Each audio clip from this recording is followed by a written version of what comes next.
I omitted my mom from my dad's obituary. Here's why. Dad was a craftsman, hands calloused, stained with varnish and sawdust. He could build anything, houses, furniture, hope even. He built a life for us, or at least he tried. Mom made it hard. He passed away last week after battling lung disease, a cruel irony for a man who spent his life building things with his hands. Writing the obituary fell to me. It felt like the last thing I could do for him, a final act of service. It was strangely comforting, sifting through memories, trying to capture the essence of who he was. Robert Miller, beloved father, skilled carpenter, a man who always had time for a neighbor in need. I wrote about his work, his passion for woodworking, the countless projects he completed over the years. I mentioned his love for fishing, his goofy sense of humor, his quiet strength. I wrote about how much he loved me and how much I loved him. Then I stopped, stared at the blank space on the screen, the space where I was supposed to mention Mom, Deborah Miller, his wife of 40 years, my mother. My fingers hovered over the keyboard. I could type her name. It would be the expected thing to do, the polite thing, the easy thing. But I couldn't, not after everything. Not after decades of watching her chip away at his spirit, belittling his dreams, controlling every aspect of his life. Not after witnessing the constant emotional abuse, the subtle manipulations, the way she systematically dismantled his self-worth, piece by piece, just like she did with me. So, I didn't mention her.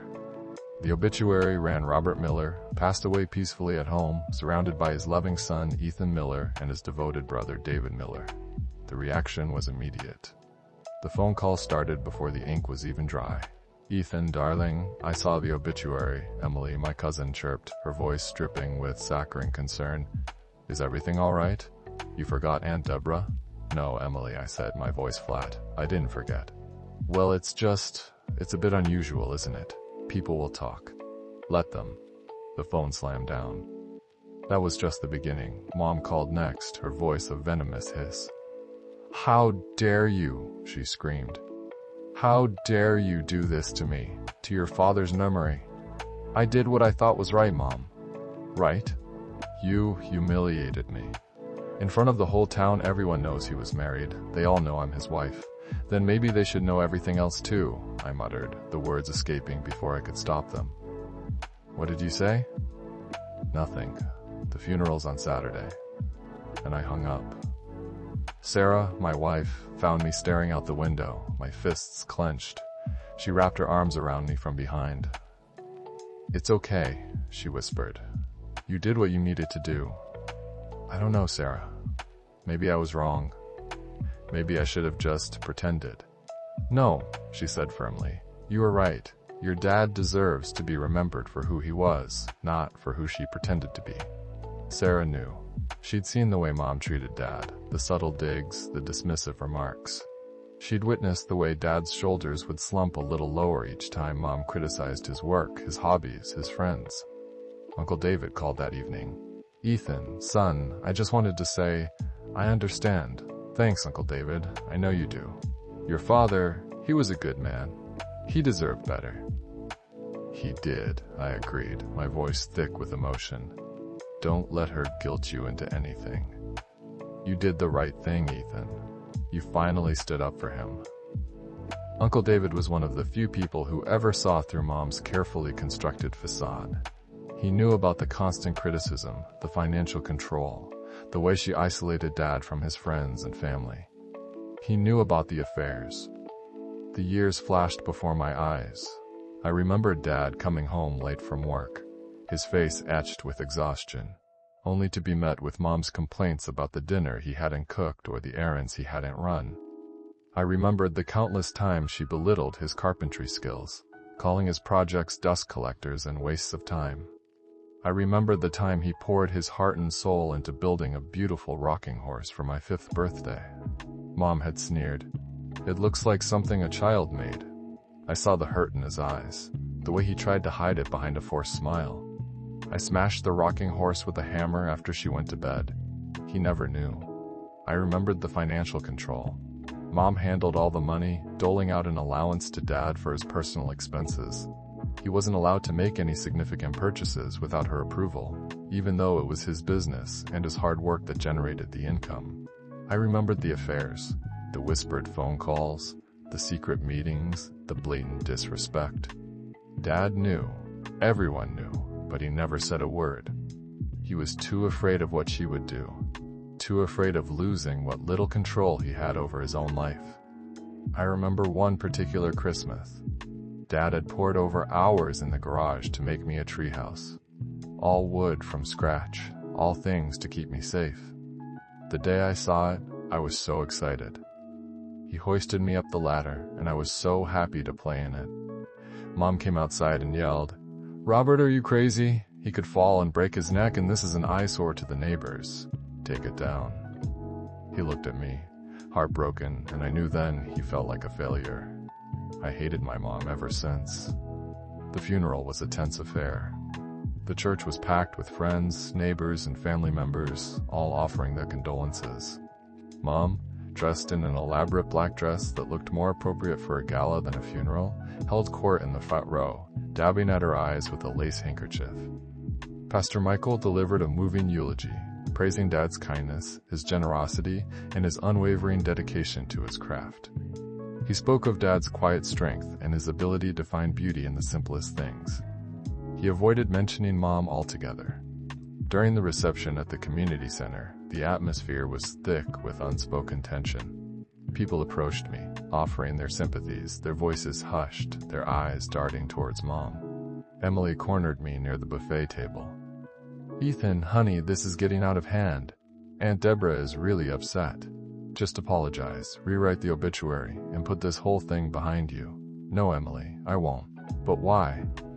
What's the point of all this? It's just causing unnecessary drama." "The point, Emily, is that my father deserves to be remembered for who he was, not for who my mother pretended he was. He deserved a life free from her constant abuse and manipulation." Emily's eyes narrowed. "You're exaggerating. Aunt Deborah is not abusive." "Really? Is that what you think? Have you ever seen the way she talks to him? The way she controls his every move? The way she undermines his confidence?" "She's just strong-willed," Emily stammered. "No, Emily, she's toxic, and I'm done pretending otherwise." The tension reached its peak when Mom approached me, her face flushed with anger. "Ethan Robert Miller," she hissed, using my full name, a sure sign she was about to unleash her fury. "I demand an apology, and I demand that you rewrite that obituary immediately." "No, Mom, I won't. How dare you defy me? I am your mother. And you were his wife, and you treated him like dirt for 40 years. I watched you, Mom. I saw everything. The constant criticism, the financial control, the affairs. You systematically destroyed his self-worth, piece by piece." Her face contorted with rage. "You ungrateful little—" "No, Mom," I interrupted, my voice rising. "I'm not going to let you do this anymore. I'm not going to let you rewrite history. Everyone here deserves to know the truth about what you did to him." A hush fell over the room. All eyes were on us. I took a deep breath and began to speak. I told them about the constant belittling, the way she dismissed his dreams, the way she made him feel worthless. I told them about the financial control, the way she treated him like a child, doling out an allowance for his personal expenses. I told them about the affairs, the blatant disrespect, the humiliation he endured in silence. As I spoke, I saw shock and disbelief on the faces of the gathered guests. Some gasped, others averted their eyes, but most listened intently, their expression shifting from confusion to understanding. Emily's face was pale. She looked at her aunt with a mixture of horror and disgust. One of Dad's old colleagues, a gruff man named Frank, stepped forward. "He was a good man, Robert," he said, his voice thick with emotion. "Always willing to lend a hand, never complained. I always wondered why he put up with her." A neighbor, Mrs. Henderson, chimed in. "I always felt sorry for him. She was always so cold. Never seemed to appreciate him." Mom stood there, her face a mask of fury and humiliation. She tried to interrupt, to deny, to deflect, but her voice was drowned out by the murmurs of the crowd. Finally she screamed, "You're lying. All of you are lying," and she stormed out of the community center, her elaborate black dress swirling around her like a shroud. The aftermath was chaotic. Some family members rallied around Mom, offering her comfort and support. Others approached me, expressing their sympathy and acknowledging the truth of my words. Emily came to me later that evening, her eyes filled with tears. I didn't know," she said. "I always thought Aunt Deborah was just strong. I didn't realize." "It's okay, Emily," I said, patting her arm. "It's not your fault. She's good at hiding things." In the days that followed, I received countless messages and phone calls from people who had witnessed Mom's behavior over the years. They shared stories of her cruelty, her manipulation, her blatant disregard for Dad's feelings. I felt a sense of validation, a sense of relief, knowing that I wasn't crazy, that I hadn't imagined things. The truth was out there, for everyone to see. Mom, of course, tried to salvage her reputation. She spread lies and misinformation, attempting to discredit me and portray herself as the victim. But it didn't work. The truth had a way of sticking, of seeping into the cracks and crevices of people's perceptions. I consulted with a lawyer about Robert's estate. Mom demanded half, as was her right, but I made sure that everything was done according to the law, with no room for her manipulation.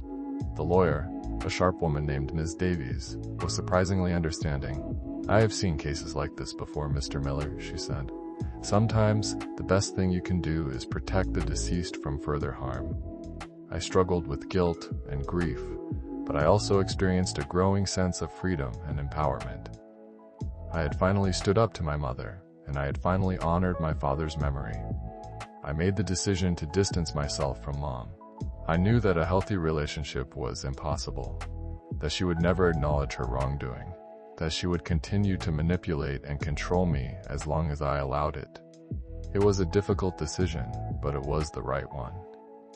I focused on strengthening my bond with Sarah and Uncle David. They were my rock, my support system, the people who truly understood me and loved me unconditionally. I decided to dedicate myself to preserving Dad's memory in a positive way. I established a scholarship fund at the local vocational school for students pursuing careers in carpentry. I volunteered my time to help build homes for low-income families. I wanted to honor his legacy, to ensure that his skills and his kindness would continue to inspire others. I will always miss my father. The pain of his loss will never completely disappear.